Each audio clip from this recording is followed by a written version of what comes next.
I'm Alan Gerstel of the Education Network, and we are here at the South Florida Science Museum for a very exciting, much anticipated event, a question and answer session with an astronaut aboard the International Space Station.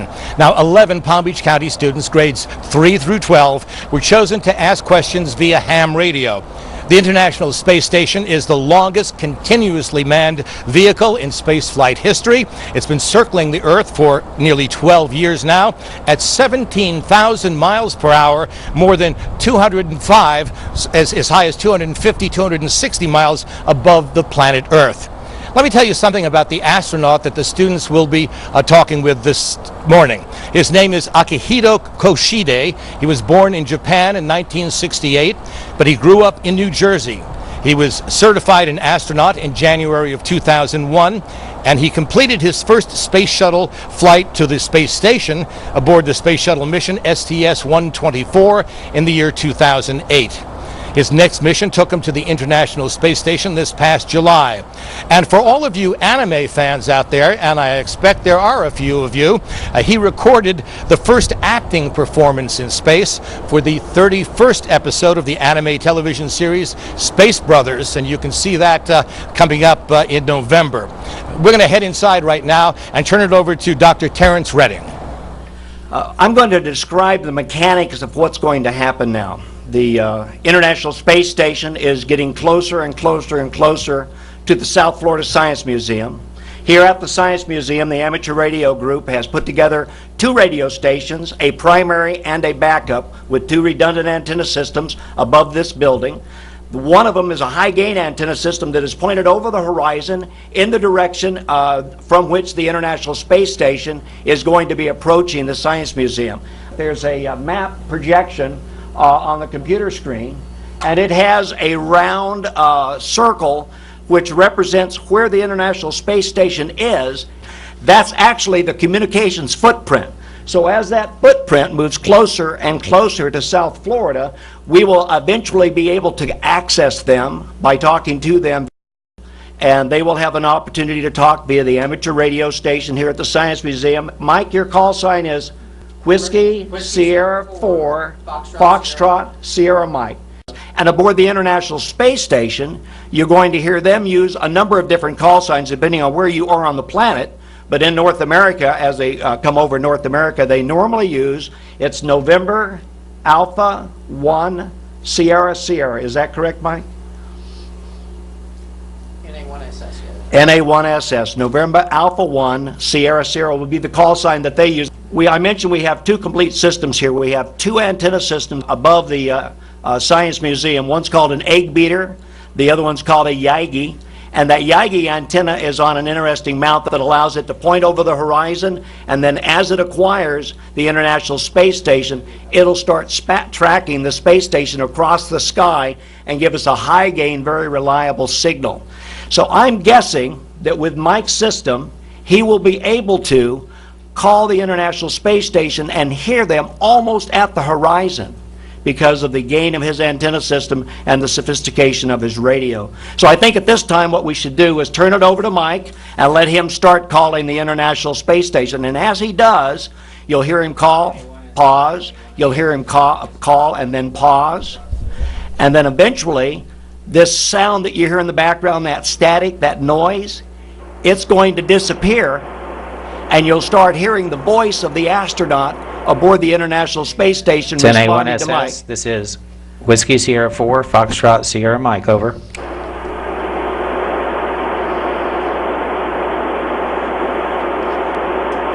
have 26 seconds. If you look at the computer screen, you can now see NA1SS, NA1SS. This is Whiskey Sierra 4 Foxtrot Sierra Mike, over. the communications footprint is now just touching the little building that represents the South Florida Science Museum.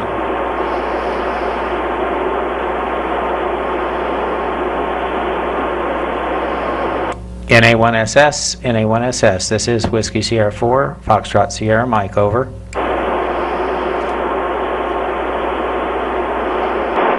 WS4FSM, this is NA1SS. How do you read, over? This is Whiskey Sierra 4, Foxtrot Sierra Mike. Ready for your first question, over. We are ready for your first question, over. Is NASA planning an experiment on how to produce water in space? Over. That's a good question, and actually we are producing or reproducing water already in space. We go to the bathroom and we pee, and then that pee and also a lot of condensation in the air gets collected, and then we recycle those and drink those. Over. Can you describe the integrated cardiovascular experiment you have been performing on this mission? Over.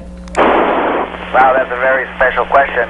So we have this experiment called the integrated cardiovascular, and we hook up like a heart rate monitor and blood pressure monitor equipment on us, and we collect data for 24 to 48 hours.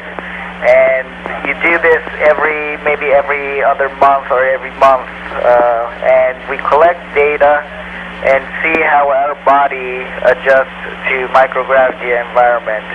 And a lot of people are doing it, so hopefully all those data will be very useful for the scientists on the ground. Over. In space, the human body is put through so much stress. How did you prepare physically and mentally for this? Well, I think the biggest way to prepare is training. And before we come up here, we go through training for maybe at least 4 years, and longest would be like 10 years. You go through the astronaut candidate training, and then after a while you get assigned to a mission, and then for that particular mission.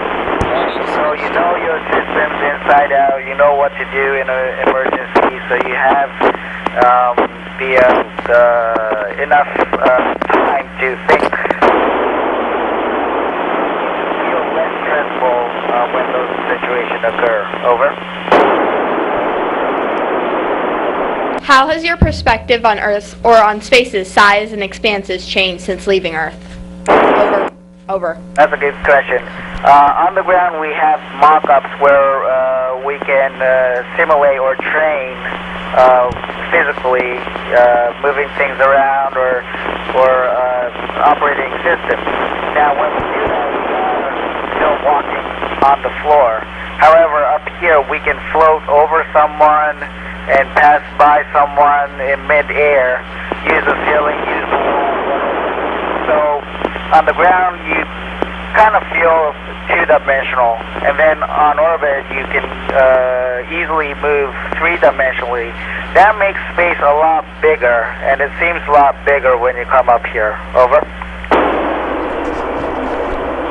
What future space discovery are you most excited about? Over. Well, I think we can go even further out. That might be a great discovery in space. And also, there's a lot of things that we don't know about our own human body and Earth. So, by looking things in microgravity or looking discoveries, which is very, very exciting. Over. How is waste disposal currently handled on the space station? And what is your opinion on how waste is disposed? Over. Well, waste right now, we, apart from water, which I talked about already, water is collected and then recycled and reused, but there's a lot of garbage that needs to be trashed. For instance, we eat and then we have packagings, we use equipment, maybe that failed, and then you have to swap it out with a new one. So you do accumulate a lot of trash items. Now what we do with those trash items, we collect it and then wait for a unmanned vehicle that needs to depart and head back home, and we load those vehicles with all these trash. Once they enter the Earth's atmosphere, they will burn up. So that's how we get rid of those. Over. What was the most interesting experiment you have done in space? Over. Well, there's a lot lot of interesting experiments going on right now at this moment. Two of my favorites, maybe. One is deploying a very small satellite, about 4 to 5 inches size in diameter, and we launched it using a robotic arm, and with the help of a spring force, it just opened the door and then it launched and it went out to space. The other experiment is using a very, very small fish called the medaka.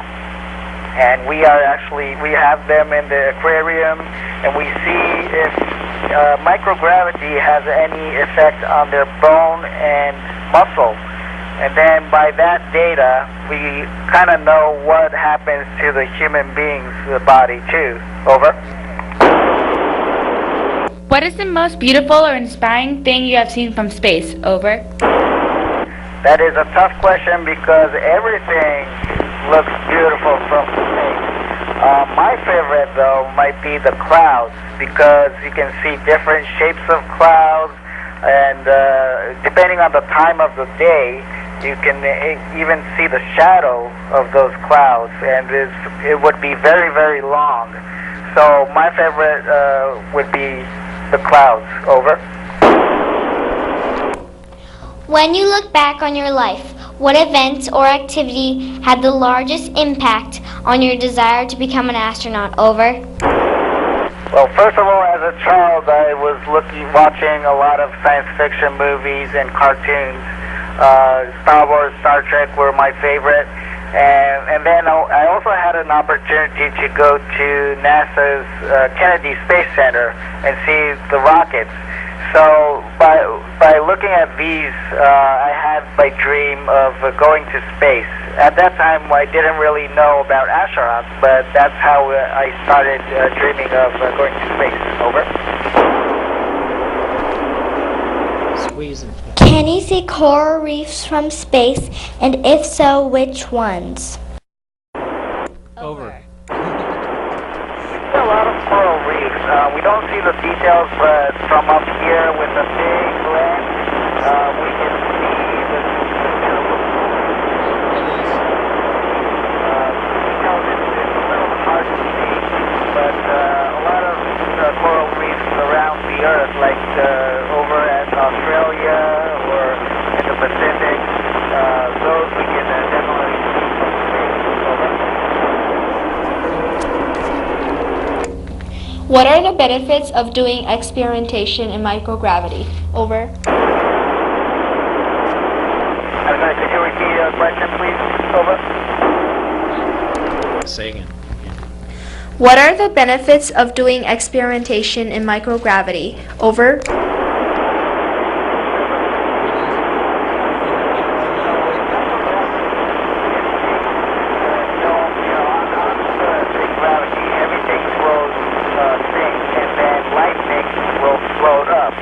Now in microgravity, that doesn't happen. So if you have something that is very dense and something that is not that dense, those things will melt together.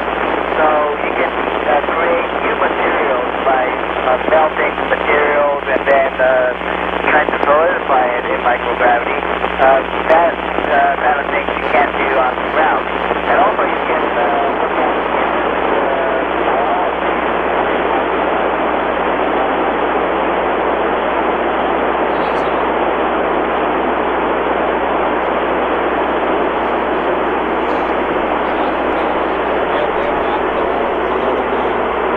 I'd like to thank again Superintendent Gent and Jenny Pryor-Brown. This partnership that we have with the school district is broad and meaningful and real. And we're very pleased to be working with such a progressive, such an excellent school district. Let's also give the school district a great big hand, because they finished as one of 4 finalists for the famous Broad Award, which is a very important contribution, or a very important achievement in all school districts around the country. So let's give the school district a big hand for that. And finally, once again, our sincere thanks to Scott Carpenter. one of the original 7 astronauts without whom this whole process might never have happened. Scott is a true American hero. We are glad you're here, Scott, and we hope that you will be here for another 20 years.